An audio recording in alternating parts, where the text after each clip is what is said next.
The guards check his cell again. Nothing. No pen, no paper. Very good. That's exactly how the authorities want it. Because if Wole Soyinka cannot write, he cannot fight. He cannot question their war. He cannot inspire anybody outside these walls. But what they do not know is that Soyinka keeps his voice alive anyway. He memorizes lines in the dark. He hides small scraps of writing wherever he can and whenever he can. And when a trusted ally gets access, his words are smuggled out of that prison from behind those bars. This is Nigeria, 1967. The civil war has begun. Soyinka's crime was simple. He asked for peace. He wanted both sides to talk instead of killing each other. For that, he was thrown into solitary confinement for about 22 months. No trial, no books, no visitors, just silence. But he refused to be silent. But his story does not start in that cell, so let's go back. Wole Soyinka was born in Abeokuta in 1934, a stubborn, curious child who asked too many questions. In fact, his family, they actually nicknamed him the questioner.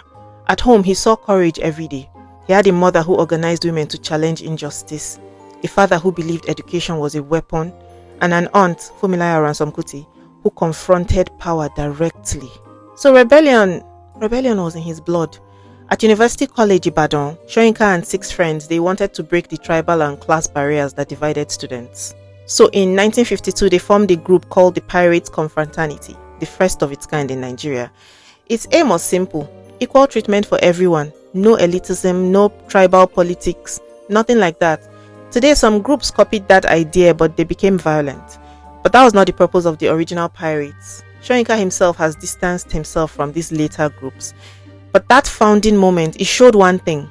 From a young age, he was already fighting for fairness. He later studied in England, he wrote plays, he acted, and then he rushed home after independence. He did not write to entertain powerful people. He wrote to challenge them. And in 1965, when elections in Western Nigeria were widely reported to have been rigged, Soyinka confronted the situation head on. He was arrested after a very dramatic takeover at a radio station. He was accused of forcing the true results to be aired. That case was a lot. That case shook the country. He was later acquitted, but the message was clear. This writer was dangerous to liars. Then came the civil war, the prison cell. From that darkness came a sentence that still hits like thunder. The man dies in all who keep silent in the face of tyranny. When he walked out of prison, he did not hide. He became louder. He built theatre at home, 1960 Masks and Orison Theatre Company. They were creating plays that confronted corruption and hypocrisy. One of his most celebrated works, Death and the King's Horseman.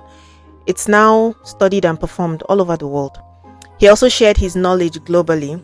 He taught at major universities like Harvard, Yale, Duke, Emory, NYU.